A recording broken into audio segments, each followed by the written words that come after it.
山行，杜牧。远上寒山石径斜，白云生处有人家。停车坐爱枫林晚，霜叶红于二月花。Doumou. Né en 803, Doumou appartient à une famille de mandarins. Son grand-père avait été Premier ministre. Brillamment reçu aux examens impériaux en 828, il s'engage en politique, mais son intégrité et sa compassion pour les humbles ne lui valent pas que des amis.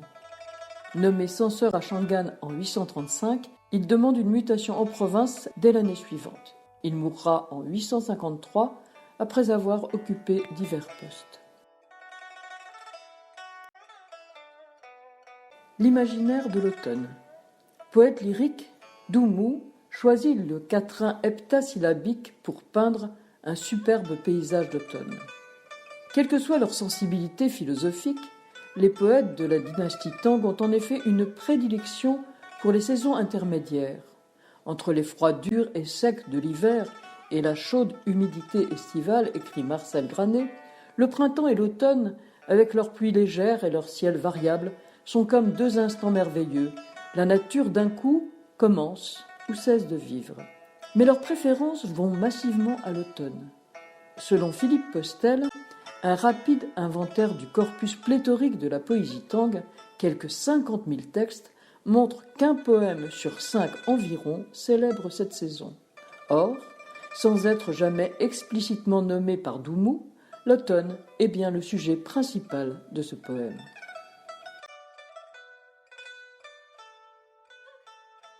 Les signes saisonniers. Doumou emprunte le lexique du calendrier rural, qui divise l'année en 24 périodes solaires d'une quinzaine de jours, caractérisées chacune par un signe saisonnier. L'adjectif Han, qui qualifie la montagne glaciale du premier vers, désigne le froid de la période automnale dite de la rosée glacée. Quant aux feuilles couvertes de givre du quatrième vers, elles renvoient à la période de gelée blanche, caractéristique de la fin de l'automne. Chaque période solaire, à son tour, est divisée en 3 séquences de 5 jours, associées à une expression clé de l'almanach populaire. La fin de l'automne se décline ainsi en 3 temps dans le calendrier rural. Premièrement, le loup offre des bêtes en sacrifice. Deuxièmement, les feuilles jaunissent et tombent. Troisièmement, les animaux hibernants rentrent dans leur terrier. Le rougeoiement des feuilles d'érable correspond au 2e temps de la période solaire de la fin de l'automne. Gravir la montagne. Si les poètes de la dynastie Tang empruntent souvent les signes saisonniers pour dater leurs poèmes de manière allusive, Doumou les accumule sans exclusive pour créer une nébuleuse d'images associées à l'automne. Car cette excursion en montagne rappelle aussi la coutume consistant à gravir une montagne qui accompagne la fête du double 9, le 9e jour de la 9e lune. Masculin, comme tous les nombres impairs, 9 est en effet le plus grand nombre impair à un seul chiffre et représente donc le yang suprême. C'est pourquoi les anciens Chinois pensaient devoir se protéger de l'excès de yang de ce 9 redoublé, favorable aux épidémies, en s'éloignant des plaines. Mais les autres coutumes du double 9, boire du vin de chrysanthème, porter sur soi des branches de cornouiller, sont absentes du poème. Un sens métaphorique. D'autres éléments, étrangers au calendrier, associent des motifs convenus de la poésie Tang, qu'ils soient descriptifs ou philosophiques, à l'automne. Le crépuscule qu'évoque ici Doumou est la métaphore du déclin de toute chose et de l'âge qui vient. La montagne, entourée de nuages dans lesquels les rocs semblent se dissoudre, symbolise l'illusion de la permanence des choses, opposée à leur vacuité réelle. Un motif taoïste qui redouble celui des ermitages perchés au plus près des nuages, et l'ascension de la montagne par le sage en quête d'immortalité. Cette excursion automnale en montagne prend ainsi tout son sens, métaphorique et symbolique, entre culture savante et culture populaire.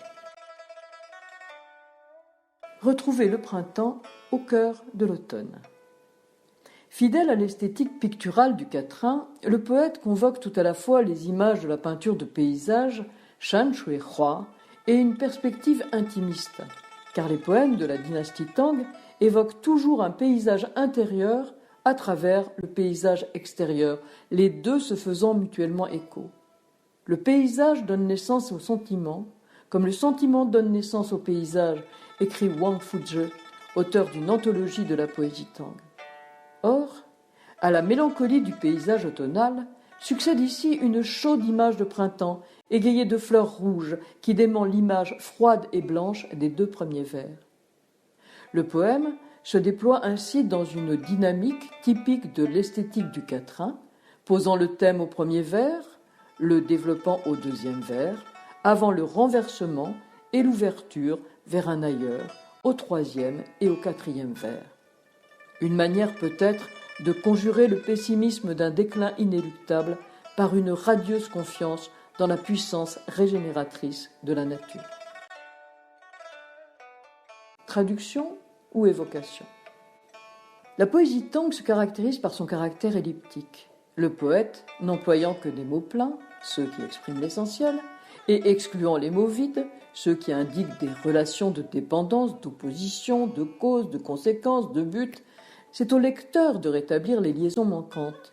Et comme les catégories grammaticales ne sont pas fixes, le même mot peut être un nom ou un verbe, un adjectif ou un adverbe. Il me semble que chaque mot est comme une fleur magique, déployant ses pétales au contact de l'eau. Chaque lecteur, chaque auditeur, élaborant le sens en fonction de sa personnalité et de ses propres affects. Le troisième vers est exemplaire à cet égard. Pour certains, le mot « zhuo », qui signifie ordinairement s'asseoir, être en voiture, serait synonyme ici de « qiu shi ». Si j'arrête la voiture, c'est que j'aime à m'attarder dans les forêts d'érable. Ou, selon la traduction de Marie-Christine Vergniaud-Pilière, arrêtant la voiture pour savourer le soir dans la forêt d'érable. D'autres, invoquant la poésie érotique de Dumont, remarquent que Zhou Ai se prononce comme faire l'amour et imaginent une scène du fiacre flaubertienne sous la dynastie Tang. Mais il n'est pas acquis que le jeu de mots, évident en mandarin contemporain, ait eu cours au IXe siècle. Plaisir d'amour. Reste à identifier le site que décrit le poète. La tradition a retenu le mont Yue-Lu-Shan, sur lequel en 1792 fut construit un élégant pavillon de bois renommé Aiwan-Ting, le pavillon Aiwan, en souvenir du poème, où l'on retrouve en effet les trois caractères Ting, Ai, Wan. Deux arguments s'opposent à cette hypothèse. D'une part, le mont Yelu culmine à 301 mètres, alors que la montagne de Dummu tutoie les nuages.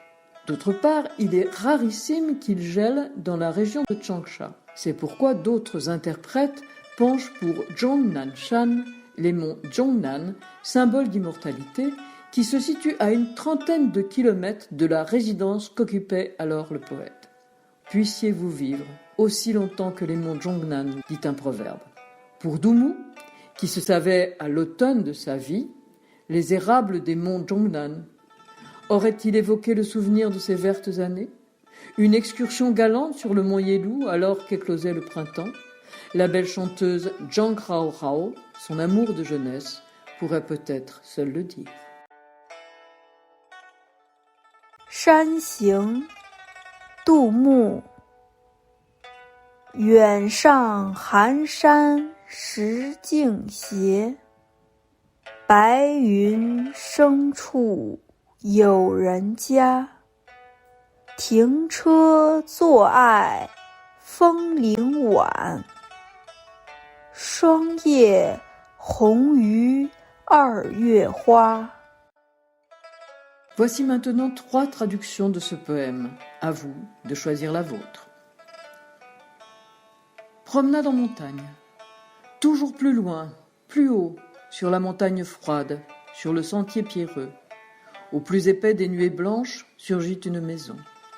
Ma voiture à l'arrêt, je contemple, amoureux, les bois d'érable à la brune, plus rouges, leurs feuilles givrées que ne sont les fleurs de mars. Une excursion en montagne. Je gravis la montagne froide par ses sentiers pierreux. Là où naissent les nuages, réside un humain. Plaisir de s'attarder le soir sous les érables, plus rouges par la gelée que les fleurs de printemps. Une excursion en montagne. Un sentier escarpé, pavé de pierres, grimpe au sommet de la montagne glacée par l'automne. En ce lieu où naissent les nuages blancs, demeurent pourtant des hommes. Ma voiture à l'arrêt, j'aime à m'attarder dans les forêts d'érable. Couvertes de givre, leurs feuilles ont le rouge des fleurs de printemps.